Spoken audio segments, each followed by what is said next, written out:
Here we are. Right. We are live, everyone. Thank you so much again. Another live stream, another Eustace Live. We're so excited to be here. We got some music finally, so hopefully everyone likes that. So my name is Raul Espinosa. I'm the Chief Marketing Officer here at Eustace Mortgage, and we are bringing you Eustace Live. We're just talking to people in the industry and bringing it to you so that way, we can hopefully help everyone kind of increase sales, increase business, and kind of connect with business on, all the stuff, man. So Mike, you want to do a little intro? Sure. I'm Mike Mills, and I am the VP of Good Times. I'm here for comic relief. So other than that, I just talk a lot, and that's my job.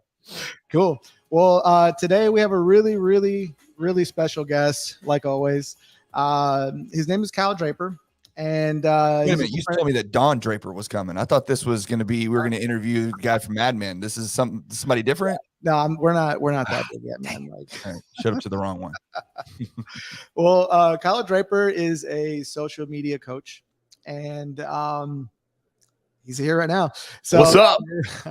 He's a social media coach. He works almost exclusively, right, with like loan officers and realtors. Yeah, man. Well, so that's why we brought you on the show, because we do mortgages here, and we work with a lot of loan officers, and they work with their realtors. So we figured, let's bring all this together. And if anybody has any questions, please chime in. You should be watching this on LinkedIn Live or our YouTube channel. So anything, we have Christy here in the background. She's going to be popping in the comments. So if anybody has any questions for Kyle, like, we have him for 30 minutes. That's right. Try to stump me now. So, hey, Kyle, tell us a little bit about yourself. Man, well, you changed it. I was going to say, when you put us in those like triple, it's so hard to keep your head in the middle. Maybe it's just because my head is so huge, right? Like I don't even know. I can't even focus on what to say because I'm like, oh my gosh, am I in the middle of this? Don't lean too much in either direction. I know, it's crazy. And Mike, I'll tell you that I've actually had somebody before. There we go. See, so now I can move and play, and I feel better about that. Mike, I have been at a restaurant where somebody actually asked me, like, are you related to Don Draper? And I paused, like, is this a just joke? On with it. Yeah, totally. Absolutely. And I should have, but I was so caught off guard. I was like, that's like not a real show. You just burst his bubble. It was an awkward conversation, but that's like one of those situations that just plays back in your head and like what you should have said. I know. I could have, because it caught you by surprise. I could have gone so many directions with it, and I just killed it and made that person feel like an idiot. It was horrible. It was a bad decision, but that's not why we're here. No, it's not, man. What was I supposed to do? Tell everybody what I do? You know what? Just do an intro, man. Like, let's tell everybody about yourself. And so here's me. I am a former pastor turned roofer turned web developer, and now social media expert is what people call me. And so I get to travel around the country equipping realtors and lenders with how to leverage social media, how to tell stories so that they can be attractive to the people around them. And man, it's unbelievable that this is what I get to call my career. I know, right? But it is, man. I teach adults how to play with social media and make money. And here we are. Here we are, man. Well, that's awesome. So I don't want to go too far into your background, but how did that happen? Like pastor to roofer to like, yeah, Raw, I'll tell you this, it didn't happen on purpose. No. I like really the reason I became a pastor was just because I love serving people. I came from a family of pastors, and so it was kind of an easy thing for me. And about 9 years in, I really just felt this calling to serve the business world. Yeah. And that led to roofing. And, as I roofed, you can't tell from this. I mean, I guess my face does look the most giant compared to the three of us. But, I'm perspective. You just got the camera a little bit. That's true. I can get a little bit in there if you need help out. So you're just kind of right. There we go. So now we're equal heads. Thank you. I appreciate that. But yeah. I'm 6'3", 290 pounds. And one day I was on a roof and I was thinking, this can't be it for me. Like, this isn't, it's hot. you're heavy. Physics got to you a little bit. You're You like, oh, know, this is like- kind of a slope here. If I come Yeah, down, we're gonna be in and- trouble. You know, and there were even people that would look at me and be like, I feel like you're going to do more damage to the roof by assessing the damage than assessing the damage. And so, but through roofing, I met a ton of realtors. Oh, And yeah. so from there, I realized I don't want to do roofing forever. And so I started a company with a buddy of mine where we built websites for real estate agents. And through that, this is just the power of being willing to say yes. Mhm. I was like, cold calling realtors sucks. And there's got to be a better way. And so I did what I did. I prayed about it. And I just said, you know, God, what am I good at? What do realtors suck at? And what he gave me back was, you're a great communicator and realtors suck at Facebook. Yeah. And so I went, oh, okay, I'm going to start teaching classes about Facebook, right? This was back when Facebook was the jam. And I taught 200 classes for free over the course of 2 years to try to sell websites. And then I looked up and like people were starting to ask me to come to their city to do classes for them. And I went, oh my gosh, what I do for free is what I'd rather be paid for. Yeah. And so I resigned as president of that company. And almost 5 years ago now, I just started coaching and teaching realtors. And then that led to lenders starting to go, who's this Kyle guy? And now I work with lenders more than I even work with realtors. Yeah. And dude, I didn't do any of it on purpose. It is all been by happenstance of me just continuing to go forward. Yeah. Yeah. Yeah. Well, that's awesome. Yeah. Cause I noticed, I mean, you're on social media like every single day. Way too I mean, much. I like way too much. I mean, it's just, You got a lot of you out there. That's good. That's good. So much me. That's what you got to do, right? When you're in that role, like you can't not be on there, right? so, I mean, how does that Yes. paid off for you so far? Like being on social, because we talk about this all day long, you know, Yeah. you know, I'm chief of marketing. So my job is to kind of like what you do, like coach and try to get people to do this and kind of believe in it. But I also like, one of the reasons why I have Mike on here, one of the reasons why I have you on here is because I want to show our loan officers, like people who are actually doing this, Right. and like take it from them. Like I'm nobody, you know, take it from these guys. So how has that paid off for you so far? Like, I mean, you're on Dude, every single day. I mean, if you talk about consistency, I mean, it's Kyle Draper, man. I don't know how to say this with, like, I hope people can see through what I'm about to say and not think I'm a douchebag, but like, it makes me so much money. And if you go watch my content, it's not self-serving content. It's not content. Hey, Blanca, it's not content that's all about me. It just happens to be me because I'm the voice box that the value has to come out of. And so Raul, just last week, it was right before school started back. So we were at my parents' house. They have a pool. We were over there with the kids, letting them get one last swim in. And I jump out of the pool. I check my email and I have a sales, like somebody had signed up to jump on the phone with me and talk about what we do with content compounding. And so I jump on the phone and this guy, literally, this is what he says. He says, hey, I heard you on a podcast. This guy's a lender in Pennsylvania. I heard you on a podcast. I went looked at your website. I went and found your social media. I watched some of your videos. I love that you used to be a pastor. Yeah. And so I want to talk about what you guys do. I said, man, that's awesome. And he was like, but let me ask you a question. He said, how do I know that what you do works? Yeah. And I kind of laughed. Crazy. Right. Yeah. And I'm very sarcastic and my wife hates it. And I said, do you want to retell me how we got here? Yeah. What I do works. Yeah. Right. While I was in a pool, spending time with my family, I got a new client. Yeah. Most LOs, and of course, Mike, you could speak to this. Most LOs that are absolute garbage at marketing, when they're not working, their business is dying. Yeah, the problem is it's like I call it the doctor problem, right? Where you have physicians and doctors that are really good at being a doctor, right? You know everything there is about treating people's symptoms, you know what to look for, running tests, all that kind of stuff. But then you want to go into running your own practice and having your own, you know, your own well, practice again, Yeah. same word, but you're having your own business basically, Yeah. but you're not a business person, you're a doctor. And so when you try to run the business aspect of your doctor or your medical practice, you have a lot of failure in that because that's not your area of expertise.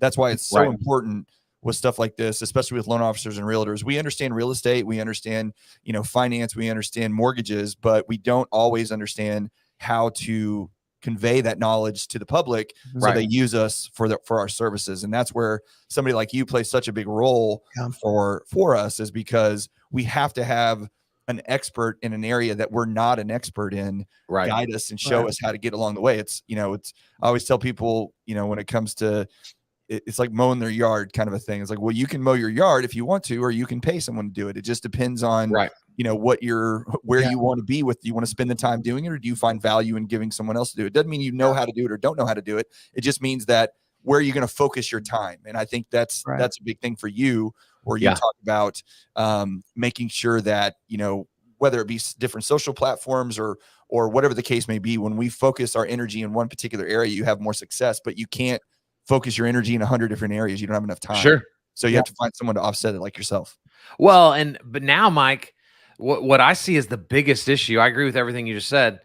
And so what a lot of lenders are now doing is, what's up, Steven? Thanks for watching, man. What a lot of people find themselves doing is they just completely farm it out. Mm-hmm. But now everything has evolved in social media. So we all, if we're not careful, we know social media as a lead gen source. Mm-hmm. I try to teach people that it shouldn't be looked at as a lead gen source first.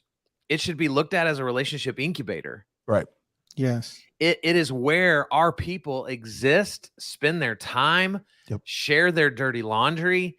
And if we would just simply be more present there, our businesses would drastically grow. And so this is the whole premise that I call social proof.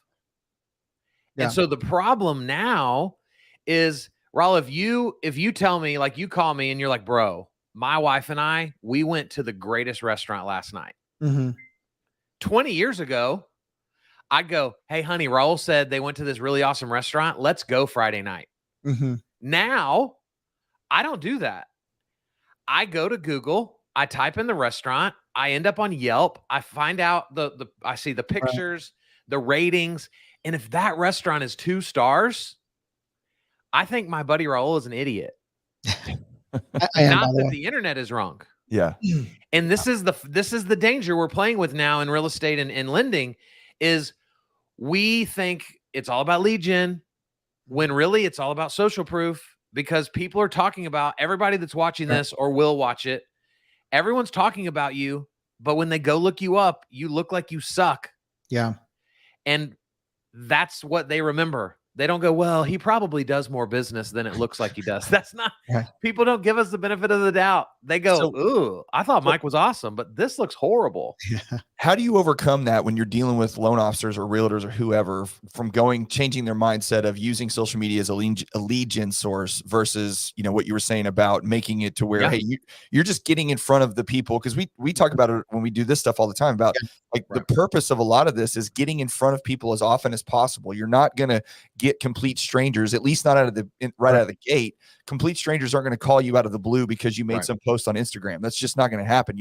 But the people that you already know and the people that you're already engaged with on a regular basis, it's a constant reminder in front of them of what you do. So how do you overcome that with, the as April put in here, the boomer LO or the boomer real estate agent that says, if it's going to make me money, then I'll do it. But if not, I don't see the value in it. How do you overcome that?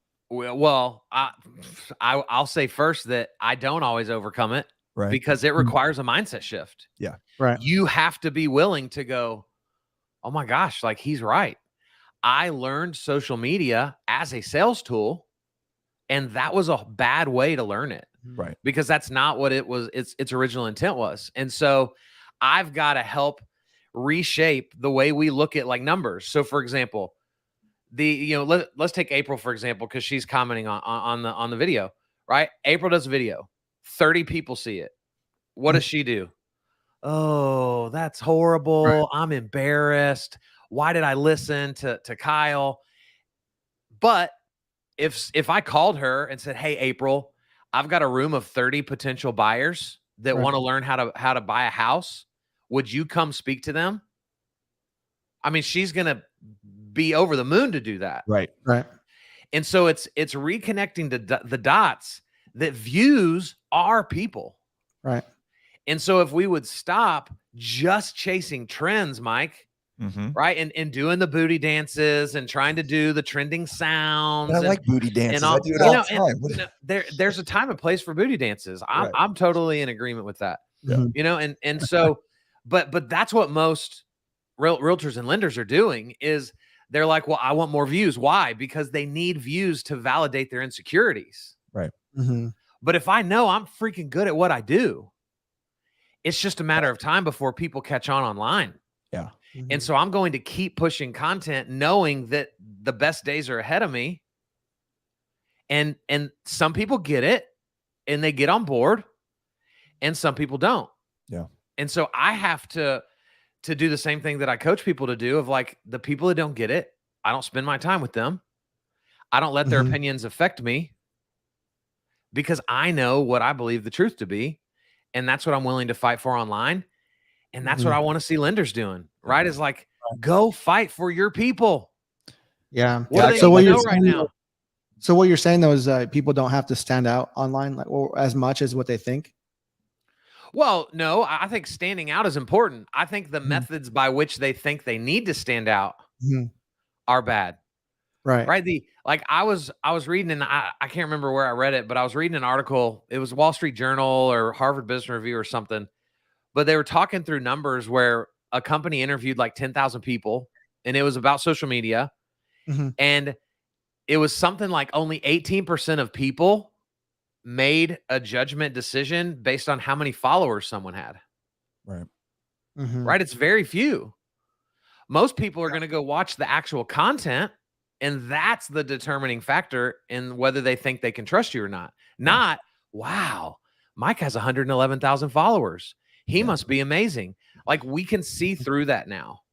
Well, And we so were the smoke talking and mirrors about don't work anymore. we were talking about in our industry, whether it be real estate or mortgages or whatever, you know, there's this whole idea of branding and, you know, I got to have a certain Yeah. color scheme and all this kind of stuff. And Yeah. I totally understand that. But like in the world that we live in, people buy from us individually, right? Yeah. People get a mortgage from me. People buy a house from a certain realtor. They're not necessarily care that it's Ebby Halliday or Quicken Loans or whatever. They're using the individual, and people are uncomfortable sometimes with branding themselves and putting themselves out there and creating content themselves because, like you said, they're so insecure about, well, I only had 10 people pay attention to this video, so it must be terrible. Right. It's like, well, what if one of those 10 people buys a house from you or uses you for a loan? Right. I had an aha moment when I made one of my very first, I don't remember what we did, some video a long time ago. Mhm. And I have a cousin who lives in Houston. I'm up here in Dallas, Fort Worth. He lives in Houston. And he called me kind of out of the blue one day. He was like, hey, I'm in the middle of building a house and I totally forgot that you are a lender. Will you help me with my mortgage? And I said, well, of course, absolutely. And I was like, well, I asked him, I said, what, I mean, you didn't think about it before. What made you realize? Like, I saw you on Facebook. You had one of your videos that you put up and I just totally forgot.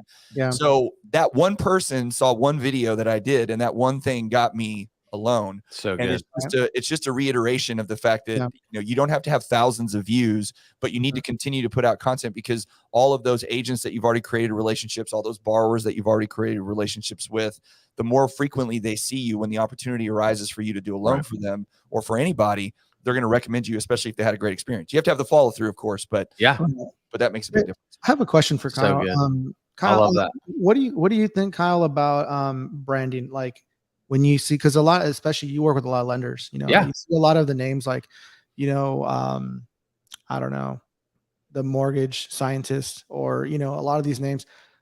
What do you think about all that? What are your thoughts on like branding? Like how should loan officers be like branding themselves?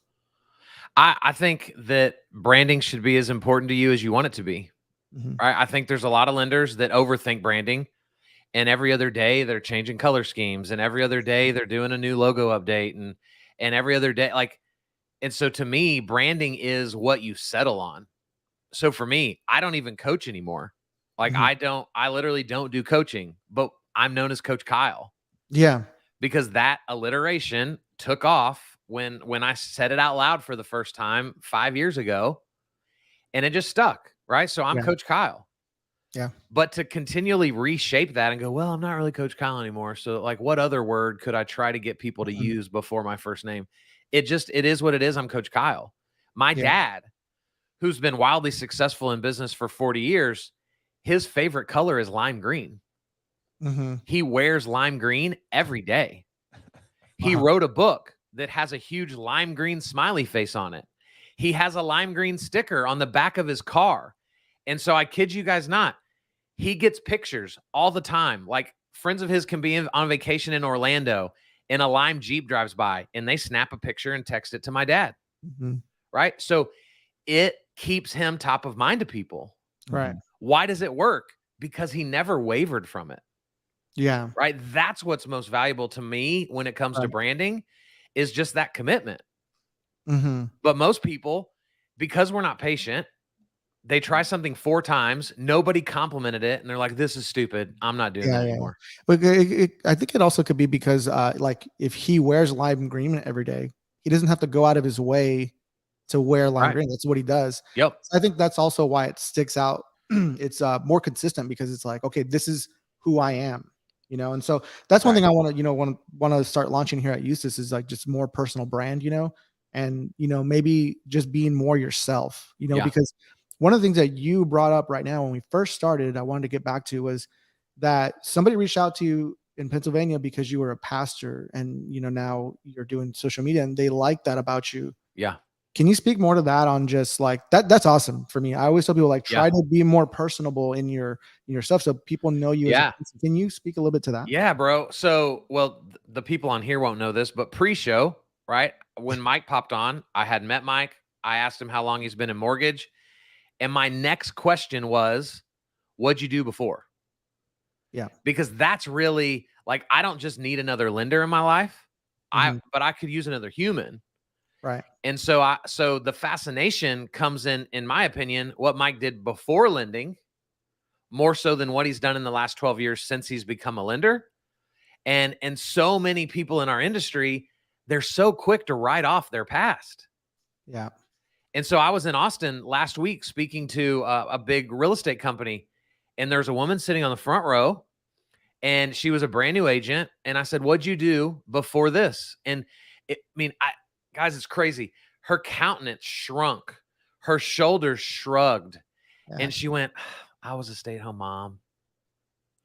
And I got so passionate. It was like, Christy, why are you saying that? Like that's a bad thing. Yeah. I said, who's more disciplined than a stay-at-home mom? Who's more loving than a stay-at-home mom? Right. Who's going to fight for what they care about more than a stay-at-home mom will? And you're now going to say that that's a negative thing Right. because now you're in real estate? And Yeah. how many stay-at-home moms are going to be the decision maker in someone buying a house? And that connectivity to you being a stay-at-home mom is the reason they choose you over Joe Blow lender that just does more deals than you, Joe Yeah. Blow realtor that does more deals than you.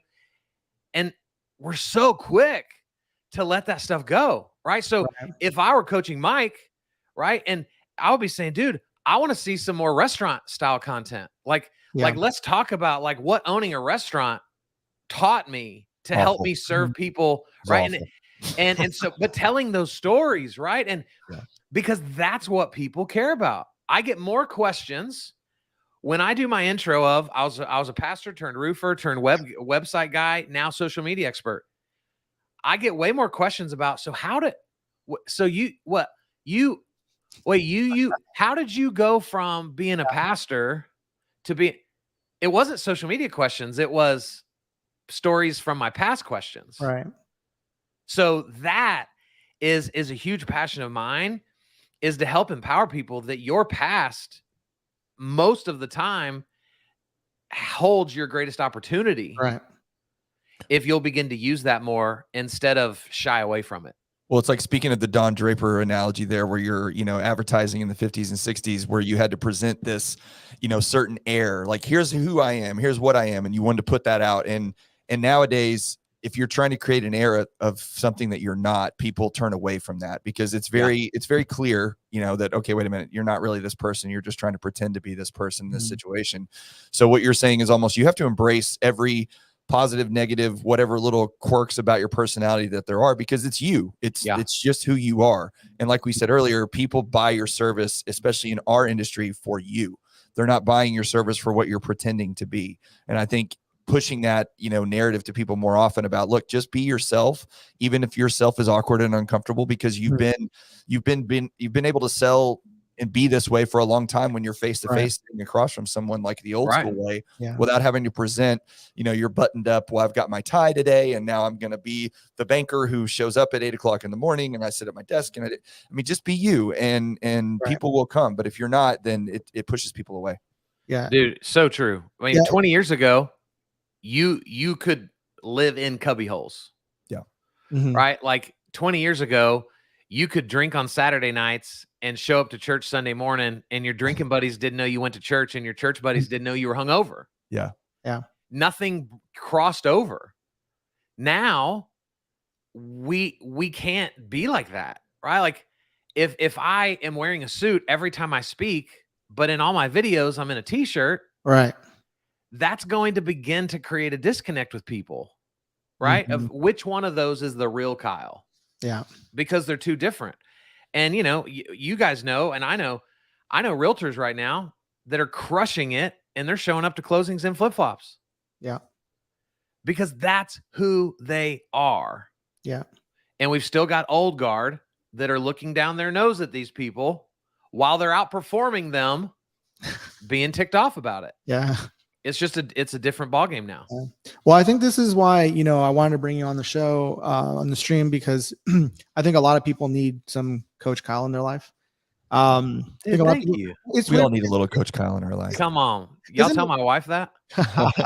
Isn't it kind of weird though? It's like, it almost seems like common sense, but it's like, that's why I think that people need a mentor or a coach, because it's like, sometimes you just need that outside perspective to tell you something that is very basic. And I feel, I'm pretty sure you can kind of attest to this, is like a lot of the coaching and all that are very common sense things that people overthink, like Mike was talking about. Yes. That you just need someone to kind of bring you back into like, to reality in a way, Yep. So that is, we are coming up almost at the 30-minute mark. So I did so fast. I know it's too quick, but I did want to make sure to talk about your services that you can provide, because this is kind of what we're all here about. I mean, Stephen Barton, he's huge in our company. He did some shout outs to you, so we all know who you are. You're credible. Like, how can people reach out to you? How can they get involved? Like, what services can you provide for them?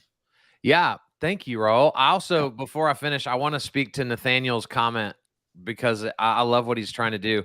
Well, let's do it real quick since it's on the screen. Nathaniel, real quick, very simply, what I would start doing is start doing content, if you're not already, where you're educating on mortgage from the softball field, right? Blend those two together and watch an unbelievable attraction take place, right? We call that passive branding, and we could dig way more into that, or DM me and I'll get with you on the side and talk more, but that would be huge. Okay. So here's free opportunities. I have a Facebook group called the Social Media Mindset, and I coach in there. I post content writing in there. stuff down, just so you know, Kyle. I'm not ignoring you. I'm writing down all these important things that you're saying. Social Whatever. No, for real. I knew you're ignoring. I got to get on this friend group. I got to get on there. Come on, I want you in there, and we need to hang out in person since we live like 20-something minutes from each other. Yeah, totally. Can I be there? So, Raul, please, we would love for you to come. To your hangout. You live on that other side, like we don't go to that side if we don't have to. So, Social Media Mindset, that's also my podcast. If you're into podcasts, we are about to release next week will be episode 99. And I've interviewed some unbelievable people just getting their story and their journey through social media. It's incredibly encouraging and uplifting and life-giving for the struggles you have in that realm. And then I also have a company called Content Compounding, where we help realtors and lenders create long-form content for YouTube. And then from that long-form content, we create micro content for Reels, TikToks, YouTube Shorts, so that in about 40 minutes worth of effort a month, you're going to get about 24 pieces of content back that you can leverage across social media. So it's unbelievably powerful. I birthed that company out of being broke when COVID took all my speaking gigs. And so That's how great things happen. It is how great things happen. Content compounding was something that I taught for years, but because I'm not that smart, I never thought, that could be a business until I didn't have any money. And then I was like, that could be a business. So, man, those are the main ways. I love to travel and speak. And so I was just in Lake Charles, Louisiana a couple weeks ago, speaking to a group of lenders and realtors. And bro, that's it. Yeah. So I think the content compounding would be great for Eustace, because a lot of our loan officers are like, hey, I have the time to do a long format video to sit down and talk, but I don't have the time to actually clip it out and, get all that ready to, for each platform. So that is something really cool that I did want to actually bring up with you. So I'm really glad, and I really want everyone to know, Joe, if you can also pop up some of the links, Kyle's links on the stream, because I really want people to know, like, that's, what we're here for, right? Like, yeah. And can I give Raul, can I give one final tip real fast? Yeah, for sure. Am I allowed to do this? Yes. So guys, if you're not careful right now, we're being bombarded with, right? Everybody's attention spans are short. Nobody has the ability to pay attention. So it's all about short form content, content. And it's not that that's not true, but we're teaching it without vision.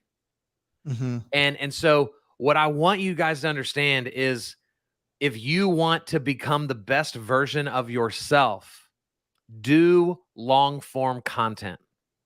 Mm-hmm. Because I've spoke for 2 decades now, right? I call it the pocket of speaking. And it's the amount of time it takes you for the nerves to wear off, for you to settle down and go, I can do this. This is what I'm the expert of. And once we settle into our zone, we will say things that we are not capable of coming up with if we're planning a minute-long reel. Yep. Mm. And so if you will become the educator that you already are, right? You guys, as professionals, you educate buyers. And so now I'm not asking you to be something you're not. Become an educator, do long-form content, put that on YouTube, which is the second biggest search engine on the planet. And then you can start creating that micro stuff for TikToks, Reels, and all that. And to me, that's the most effective way to create content that ultimately goes into its sweet spots on all channels. So basically, strategy.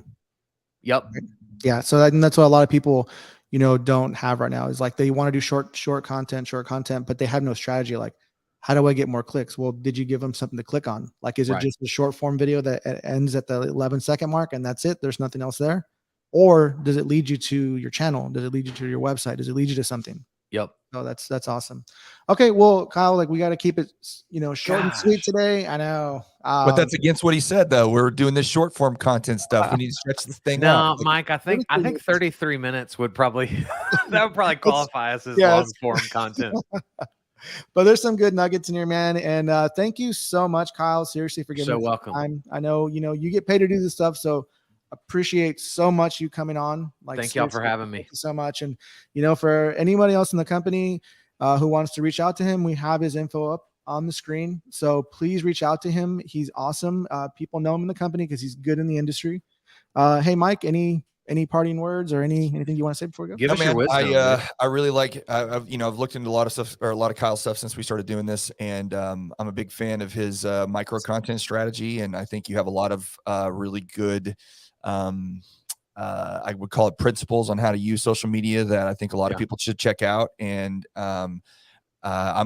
we'll probably be having a conversation here. You and I here. We're going to anyway. lunch. Yeah. We'll hang out. And Raul, you can come, I guess. Yeah. I'll send this to book around. No, I think this stuff is great. You guys, you have to, if you're not on social media at all, you're just not going to be relevant, period. And that's really what it boils down to. And even the word, because there's such a stigma on the word social media that everybody's like, oh, this is, I don't want to do this. I don't want to be a part of it. But like you said, if you'd have told a lender that there were 30 people in a room waiting to hear them speak to them about something, they would have jumped on it. If you'd have told Yeah. somebody Yeah. 20 years ago that they could have got a 30-minute commercial on TV that 1,000 people could see, they would have paid out the nose for it. Yeah. But Yep. now we're asking them to create a free video for 3.5 minutes, and they couldn't possibly do it. So Yeah. you got to be out. Perspective is everything. That's right. Thanks, Kyle. Cool. Well, thank you so much again, Kyle. Thanks, Mike, for being on. Thanks everybody who put this together, and we will see everybody next time. Thank Yep. you so much.